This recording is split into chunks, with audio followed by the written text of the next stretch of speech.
ಗ್ಯಾರಂಟಿಗಳಿಗೆ ಗಂಟು ಬಿತ್ತ ಬಿಜೆಪಿ. ಬಂಗಾಳ ಗೆದ್ರೆ ಬಿಜೆಪಿಯಿಂದ 6 ಗ್ಯಾರಂಟಿ ಜಾರಿ. ಮೋದಿಜಿ ಈಗ ಆರ್ಥಿಕ ದಿವಾಳಿಯಾಗಲ್ವಾ? ಕಾಂಗ್ರೆಸ್ನ ಗ್ಯಾರಂಟಿಗಳಿಗೆ ಗಂಟು ಬಿತ್ತ ಬಿಜೆಪಿ ಪಶ್ಚಿಮ ಬಂಗಾಳ ರಾಜ್ಯವನ್ನ ಗೆದ್ರೆ ಒಂದಲ್ಲ ಎರಡಲ್ಲ ಒಟ್ಟು 6 ಗ್ಯಾರಂಟಿ ಯೋಜನೆಗಳನ್ನು ಜಾರಿಗೆ ತರುತ್ತಾ ಇಂಥ ಒಂದು ಭರವಸೆಯನ್ನ ಪ್ರಧಾನಿ ಮೋದಿ ಅವರೇ ಕೊಟ್ಟಿದ್ದೇಕೆ? ವೆಸ್ಟ್ ಬೆಂಗಾಲ್ನಲ್ಲಿ 6 ಉಚಿತ ಗ್ಯಾರಂಟಿಗಳನ್ನ ಕೊಟ್ರೆ ಆ ರಾಜ್ಯ ನಿಜಕ್ಕೂ ದಿವಾಳಿಯಾಗಲ್ವಾ? ಪ್ರಧಾನಿ ಮೋದಿಜಿ ಚುನಾವಣೆ ಗೆಲ್ಲೋದಕ್ಕೆ ತಮ್ಮ ಮಾತನ್ನೇ ಬದಲಿಸಿ ಬಿಟ್ರ? ಆ ಕುರಿತ ಇನ್ಸೈಡ್ ಮಾಹಿತಿಯನ್ನ ಬಿಚ್ಚಿಡ್ತೇವೆ. ಆದ್ರೆ ಅದಕ್ಕಿಂತ ಮೊದಲು ಹಲೋ ಕನ್ನಡ ಯೂಟ್ಯೂಬ್ ಚಾನಲ್ ಅನ್ನ ಸಬ್ಸ್ಕ್ರೈಬ್ ಮಾಡ್ಕೊಳ್ಳಿ. ಹಾಗೇನೇ ಪಕ್ಕದಲ್ಲಿರೋ ಬೆಲ್ ಬಟನ್ ಅನ್ನು ಪ್ರೆಸ್ ಮಾಡಿ. ಪ್ರಧಾನಿ ಮೋದಿ ಅವರ ಆ ಒಂದು ಭರವಸೆ ಇದೀಗ ದೇಶದ ಗಮನ ಸೆಳೆಯುತ್ತಿದೆ. ಆ ಒಂದು ಭರವಸೆ ಕರ್ನಾಟಕದ ಜನರ ಕಣ್ಣಿಗೆ ಸುಣ್ಣ, ಬಂಗಾಳದ ಜನರ ಕಣ್ಣಿಗೆ ಬೆಣ್ಣೆ ಬಳಿಯುತ್ತಿದ್ದಾರಾ ಅನ್ನೋ ಅನುಮಾನ ಮೂಡುವಂತೆ ಮಾಡಿದೆ. ಹೌದು ವೀಕ್ಷಕರೇ, ದೇಶದಲ್ಲಿ ಪಂಚರಾಜ್ಯಗಳ ಚುನಾವಣೆ ಘೋಷಣೆಯಾಗಿರೋದು ನಿಮಗೆಲ್ಲ ಗೊತ್ತೇ ಇದೆ. ಕಳೆದ ಏಪ್ರಿಲ್ 9ರಂದು ಕೆಲ ರಾಜ್ಯಗಳಿಗೆ ಚುನಾವಣೆ ಕೂಡ ನಡೆದಿದೆ. ಆದ್ರೆ ಬಿಜೆಪಿಯ ಮೈನ್ ಟಾರ್ಗೆಟ್ ಆ 3 ದೊಡ್ಡ ರಾಜ್ಯಗಳು. ಅವುಗಳಲ್ಲಿ ಒಂದು ವೆಸ್ಟ್ ಬೆಂಗಾಲ್, ಎರಡನೆಯದ್ದು ತಮಿಳುನಾಡು ಮತ್ತು ಮೂರನೆಯದ್ದು ಕೇರಳ. ಈ 3 ರಾಜ್ಯಗಳ ಪೈಕಿ ಗೆಲ್ತೀವಿ ಅನ್ನೋ ಭರವಸೆ ಮೂಡಿಸಿರೋದು ಮಾತ್ರ ವೆಸ್ಟ್ ಬೆಂಗಾಲ್. ಕಳೆದೊಂದು ದಶಕಕ್ಕೂ ಹೆಚ್ಚು ಕಾಲ ವೆಸ್ಟ್ ಬೆಂಗಾಲ್ ತೃಣಮೂಲ ಕಾಂಗ್ರೆಸ್ನ ಕೈಯಲ್ಲಿದೆ. ಪ್ರಧಾನಿ ಮೋದಿ ಸೇರಿದಂತೆ ಬಿಜೆಪಿ ನಾಯಕರು ಅಲ್ಲಿಗೆ ಹೋಗಿ ಏನೇ ಪ್ರಚಾರ ನಡೆಸಿದ್ರು ಅಧಿಕಾರ ಕಮಲದ ಕೈಗೆ ಸಿಗ್ತಾನೆ ಇಲ್ಲ.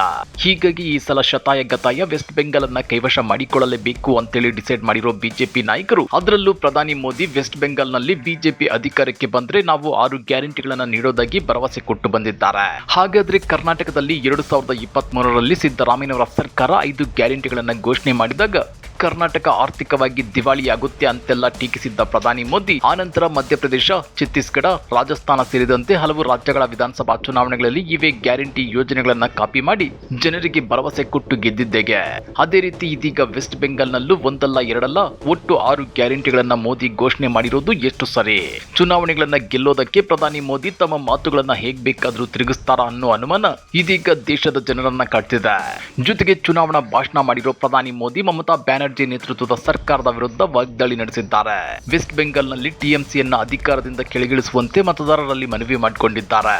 ಟಿಎಂಸಿಯ ಭ್ರಷ್ಟಾಚಾರ ಮತ್ತು ಮಹಿಳೆಯರ ವಿರುದ್ಧದ ಅಪರಾಧಗಳ ಎಲ್ಲಾ ಫೈಲ್ಗಳನ್ನ ಬಿಜೆಪಿ ಮತ್ತೆ ತೆರೆಯುತ್ತೆ ಮತ್ತು ಅಕ್ರಮದಲ್ಲಿ ತೊಡಗಿರುವ ಎಲ್ಲಾ ನಾಯಕರನ್ನ ಜೈಲಿಗೆ ಹಾಕಲಾಗುವುದು ಅಂತೇಳಿ ಮೋದಿ ವಾಗ್ದಾನ ನೀಡಿದ್ದಾರೆ. ಅಷ್ಟೇ ಅಲ್ಲ, ಎಲ್ಲಾ ನಿಜವಾದ ನಾಗರಿಕರಿಗೆ ಸರ್ಕಾರಿ ಸೌಲಭ್ಯಗಳನ್ನ ಒದಗಿಸಲಾಗುವುದು ಮತ್ತು ಒಳನುಸುಳುಕೋರರು ಈ ದೇಶದಲ್ಲಿ ಉಳಿಯಲು ಬಿಡೋದಿಲ್ಲ ಅಂತ ಮೋದಿ ತಿಳಿಸಿದ್ದಾರೆ.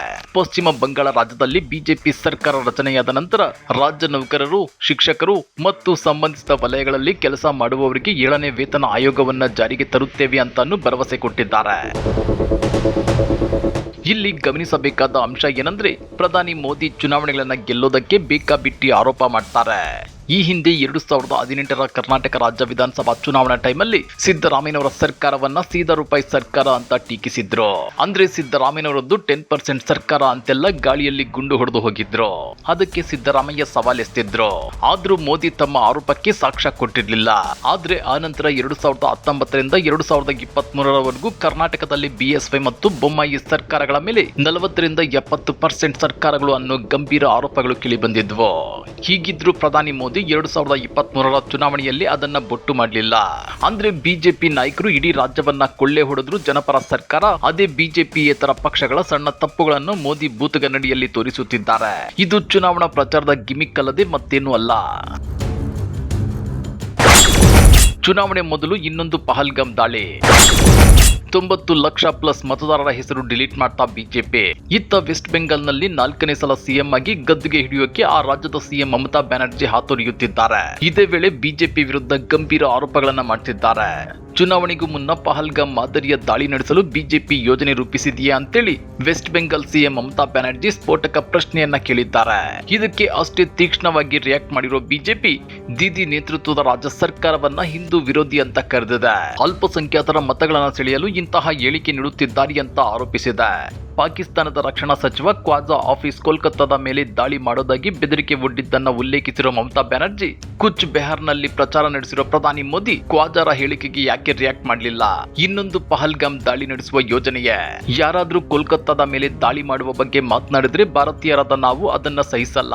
ಹೀಗಿರುವಾಗ ನೀವು ಸುಮ್ಮನೆ ಇರಲು ಹೇಗೆ ಸಾಧ್ಯ ಅಂತೇಳಿ ಪ್ರಧಾನಿ ಮೋದಿ ಅವರಿಗೆ ಬಾಣದಂತ ಪ್ರಶ್ನೆಗಳನ್ನ ಕೇಳಿದ್ದಾರೆ. ಜೊತೆಗೆ ಮೋದಿ ರಾಜೀನಾಮೆಗೂ ಆಗ್ರಹಿಸಿದ್ದಾರೆ.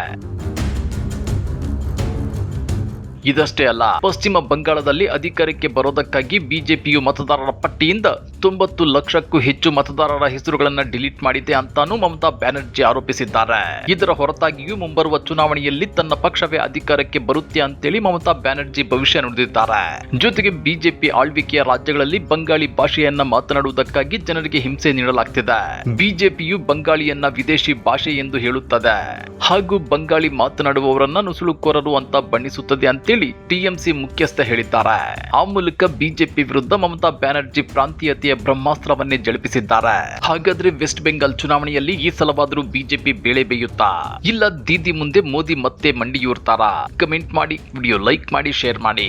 ಇಂಥ ಮತ್ತಷ್ಟು ರೋಚಕ ರಾಜಕೀಯ ಸುದ್ದಿಗಳನ್ನ ಮಿಸ್ ಮಾಡದೆ ನೋಡ್ಬೇಕು ಅಂದ್ರೆ ಹಲೋ ಕನ್ನಡ ಯೂಟ್ಯೂಬ್ ಚಾನಲ್ ಅನ್ನ ಸಬ್ಸ್ಕ್ರೈಬ್ ಮಾಡ್ಕೊಳ್ಳಿ.